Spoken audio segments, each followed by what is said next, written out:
Please welcome Administrator for the U.S. Transportation Security Administration, David Pekoske, in conversation with Skift Editor-in-Chief, Sarah Kopit.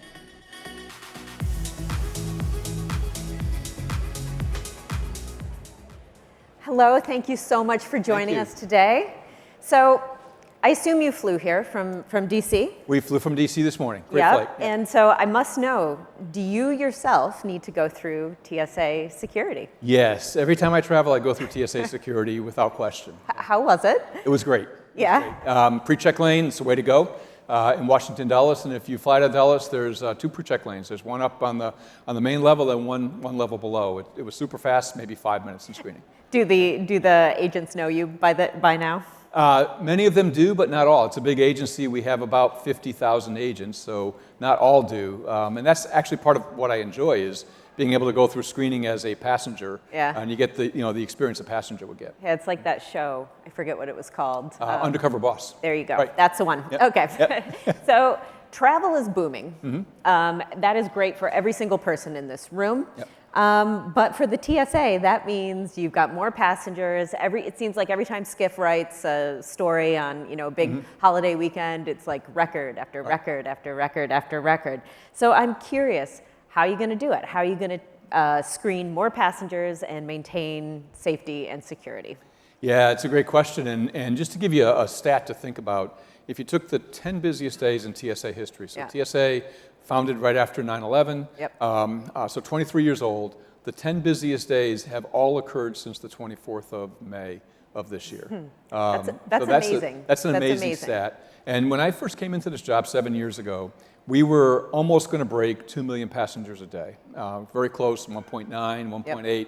Over the course of the summer, we had several 3 million passenger days. So you got to figure, hey, 3 million passengers going through the U.S. system, and every passenger pretty much has 2 carry-on bags, right? So all those officers are screening 6 million bags in a given day. So it's a lot of work. The question about how we do it, several ways. One is we've got a great workforce, and they do a fantastic job. It's a hard job. It's a job that you've got to be right all the time. And particularly when you see large volumes of passengers, because an airport is a lot like being in traffic in some ways. I mean, there are rush hours in airports. 4 o'clock in the morning, 5 o'clock, 6 o'clock's pretty busy. By 10 o'clock, it starts to slow down a little bit. So they've done a great job over the course of the summer, certainly in managing that volume of travelers. The other thing that we've done is we've tried to put in new technologies wherever we can. So we have a brand new identity verification technology process, a new X-ray technology suite that we're putting out throughout the country, 430 airports. And we're also improving the on-person screening process. So it's a heavy technology focus and really a key focus on our people. One of the things I should mention is that for the first time in TSA's history last year, we were finally able to get a pay scale that was the same as every other federal agency. We were about 30% less than every other federal agency, and of course that is a huge dissatisfier for any employee group. But thanks to the work of the President and the Congress and our Secretary, we were able to get that through, so that made a big difference to the workforce, of course. So the nature of aviation security is changing, just like everything else in this world, changing rapidly. What are some of the top emerging threats that you're dealing with now, and what strategies does the TSA have to combat them? Yeah, thanks. And you've heard, and I'm sure everybody in the audience and online has heard, many officials from the U.S. government talking about the threats that we're facing, and I would just echo those comments. I see it in our operations. The threats there are more of them, they're more serious, and they're different one to the other. So it's not a singular threat stream that you're working with. Our mission is to stay ahead of those threats and to be able to put capabilities and processes in place so that we maintain the security of the system going forward. The things that we see that are different now than we've seen maybe 5 years ago, certainly a big focus on cybersecurity. And we've put out a lot of requirements to the industry, to airports, to air carriers. And then kind of a little known fact for most people is TSA also regulates the pipeline industry for security and the rail industry. And so we look at these pieces of critical transportation infrastructure and want to make sure that, one, they're prepared if they're attacked. So they have more protections in place, they're a harder attack surface. But knowing full well that even if you prepare well, while you might be less likely to be attacked, it's still possible to have some impact. And so the second part is, preparedness and then resiliency. If attacked, how do I be able to get my systems and my services up as quickly as I can? So cyber is definitely one of them. Another one that we're focused on is really the insider threat. And I think that's pretty universal across the country, where you have people that have inside knowledge of your system or your building or your airport, and they use that knowledge to think of ways to successfully attack that system. And so we placed a lot of focus on the insider threat, work very carefully with the air carriers and the airports and the cargo facilities in that regard, because there's a lot of cargo that travels by air, of course, some of it on all cargo carriers, some of it on passenger carriers. And we want to make sure that that cargo obviously is secure when it goes on board an aircraft. And the third area that I would emphasize is just that, air cargo security. There's a lot being shipped. The economy in the United States, thank God, is a booming economy. And plus, people's buying habits have changed, I think, aided by the pandemic in a way. I mean, a lot more online buying, and all those parcels, most of them generally travel by air. So those three areas, cyber, insider, and air cargo security. Yeah, so I did want to ask you about cyber threats. I mean, we saw right before the Olympics in Europe, they had a cyber train issue that kind of stop the opening ceremonies, everybody from getting there. Do the current TSA security measures, can they withstand cyber threats? They can, and the way we approached it, because cyber is an area where technology is advancing rapidly. Yeah. And so if you put some very specific requirements in place that were more activity-based, that might be good for today, likely won't be good 6 months from now, or certainly not as good. And so what we did with our cyber work, and we worked really closely with the industry to build this, is we went from an activities-based model to a performance-based model. And so what we say to what we call covered parties, the regulated entities, we say, for example, in cyber, you need to ensure your networks are segmented. Then you come back and tell us how you're going to provide that level of assurance. We look at what you submit and then either make some modifications to it or approve it, and then that becomes your plan. That's also really good for security, because not everybody is doing the same things. It's a little bit different, so you're not providing a playbook, if you will, for somebody that might want to attack the system overall. So you talked a little bit about new technology. I'm curious if you could elaborate on that. Like, what do you have in the pipeline? What new toys can we expect to see from the TSA? We have great things in the pipeline, and I'll kind of step through the screening process, and most people, I think, are pretty familiar with it. And the first thing that we do is we verify identity. And if you think about that, TSA is one of the only systems in the world, there are some others, but not very many, that do different kinds of screening based on the risk that a passenger presents. So there's a whole population of travelers that are called trusted travelers. So these are the global entry and the pre-check travelers. They get a different level of screening because they've provided us with their biometrics. We've done a background check on them. And so their screening is tailored to the fact that we know more about them and we continuously vet that population. So that's one category of travelers. The other category are standard travelers who we have no additional information other than the reservation data. And they get a standard level of screening. And the third category, very important, are the travelers that we permit to travel, but we do want to make sure that they have additional screening to ensure that everybody on board that aircraft and in that airport are safe and secure. So being able to verify identity is critically important. If you get that wrong, you could have somebody that needs additional screening actually getting pre-check screening, which would not be a good outcome. So identity verification, I think, is the first thing that people have seen, and it's gotten a lot of media coverage. We're doing a lot more facial recognition technology, and there's kind of two modes of this. One is facial recognition technology that basically takes your credential, and you put your credential, like your driver's license or passport, into a machine. So you're doing it yourself. So think of post-pandemic, not having to hand something off to somebody. So you put it in yourself. The technology verifies whether your New York or your Michigan driver's license is indeed a valid Michigan driver's license from the markings. And then it takes the photo on the driver's license or passport, digitizes that photo, and then a camera takes a picture of you standing in front, and it matches those digital images. So it's a 1-0 match, about 99.7% accurate, huge improvement in accuracy. The other method of facial recognition technology is called touchless pre-check, and touchless pre-check is available if you fly United and Delta out of any one of the 3 airports here in the New York metro area, either Newark, LaGuardia, or JFK.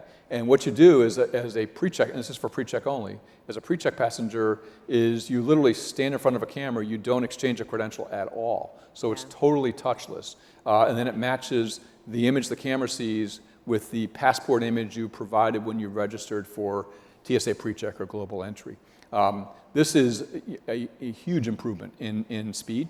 It's about 3 times faster than even the core facial recognition technology that we have. The key thing that I would emphasize is when we deployed facial recognition technology, we wanted to make sure that we put privacy issues first. We didn't want to put technology out and then look at the privacy issues and try to solve for that. We put privacy issues out first.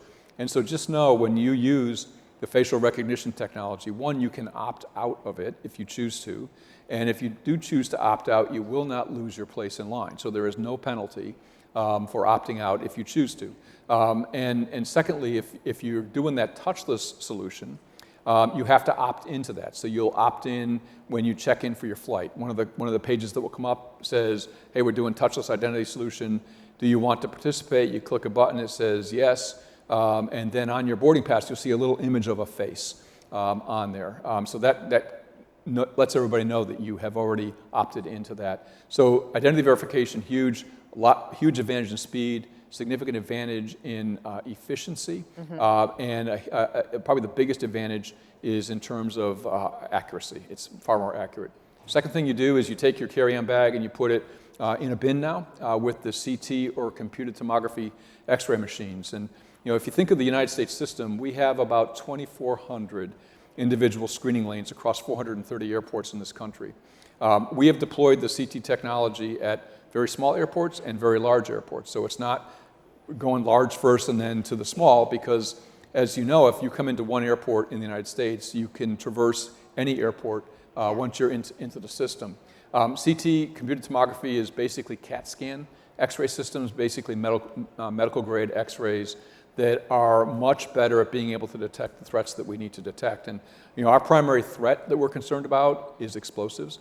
Then we're concerned about firearms and knives and throwing stars and things of that nature. So CT gives us a much better ability to detect those on screen.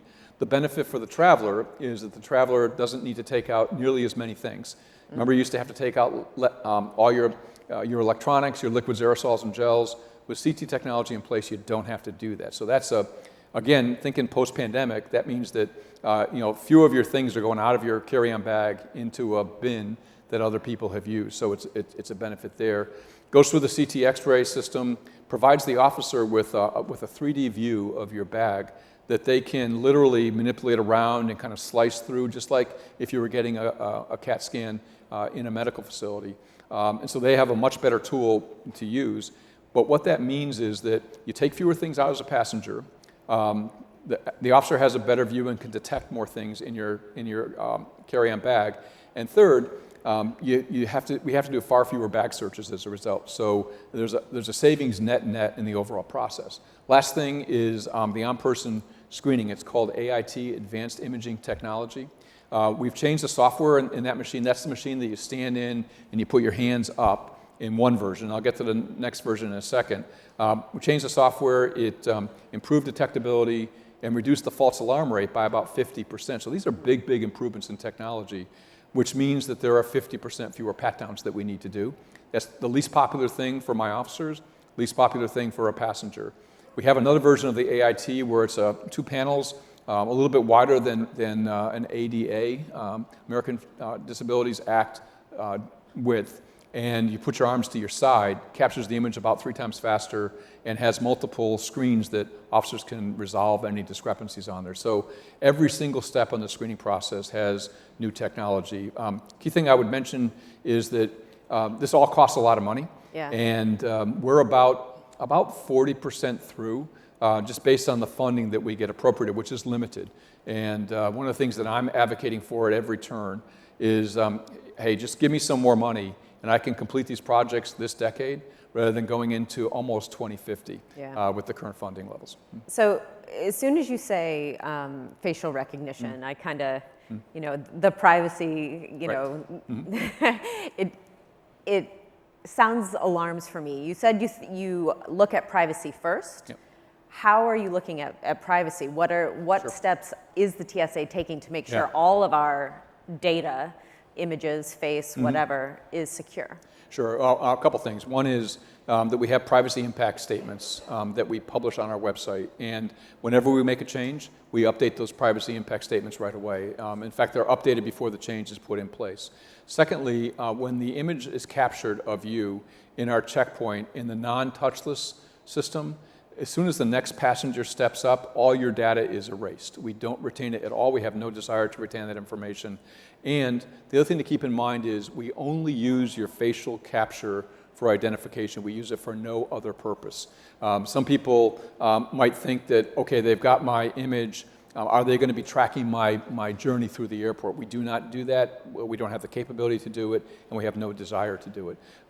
With the touchless identity solution, because the images from your passport are pre-staged electronically, those images, because you may come into the screening checkpoint, decide to leave, and then come back through screening, we retain those for a little bit longer, for about 24 hours. But no data rests for longer than that. It's a very, and it's a process that, you know, when we test the facial recognition technology, another concern passengers have is, hey, is this technology treating every traveler fairly? In other words, you know, certain demographic groups in older facial recognition technology had a higher error rate, and so that disadvantaged those demographic groups.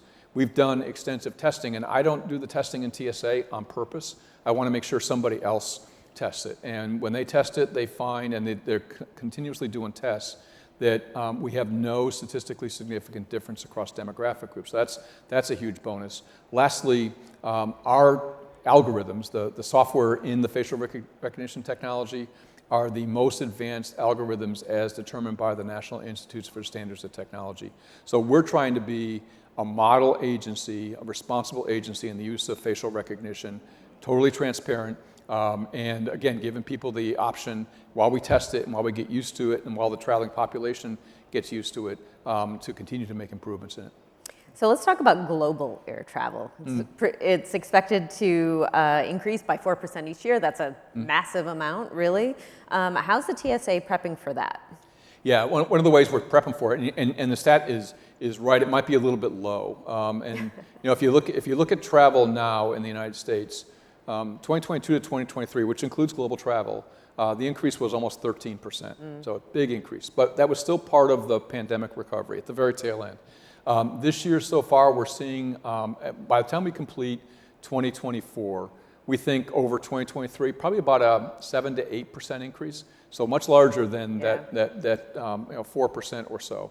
But one of the things that collectively between Customs and Border Protection, TSA, all of the travel interest groups, U.S. Travel Association, others, look at is, hey, we can't increase the number of people we have doing screening by the rate that passengers are increasing. One, physically, you don't have the space to do that. Yeah. And secondly, we ought to be finding solutions like what you talked about for the new technology that we're putting in place that is better security, more efficient, better customer experience. But the other thing that we're looking at, and we will be rolling this out in 2025, at least I hope so, and I'm pretty confident that we will, is a concept called one-stop security, which means that if you leave an international airport that has direct flights to the United States, and we have an agreement with that country and with that airport, and you fly, let's say you leave any European last point departure airport, let's just pick one, let's pick Madrid randomly. You leave Madrid, you come into JFK, and you have a follow-on flight to Detroit. That if there's a one-stop agreement between the US and Spain, and an agreement between JFK and Madrid airports, that when you arrived at JFK, you would not have to be rescreened in the United States. You could do follow-on U.S. domestic travel without being rescreened. The reason for that is we work to make sure that the systems have comparable security outcomes. And that's really key, because what that doesn't say is that we do things exactly the same. Because really, if you wanted to do this, it's not feasible by cultures around the world, by laws that pertain in different countries.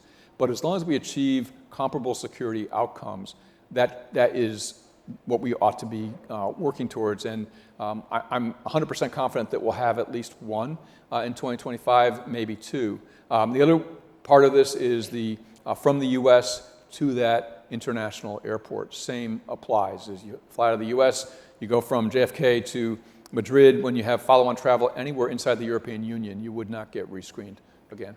Other part I'll just mention very quickly is your luggage, your check bag.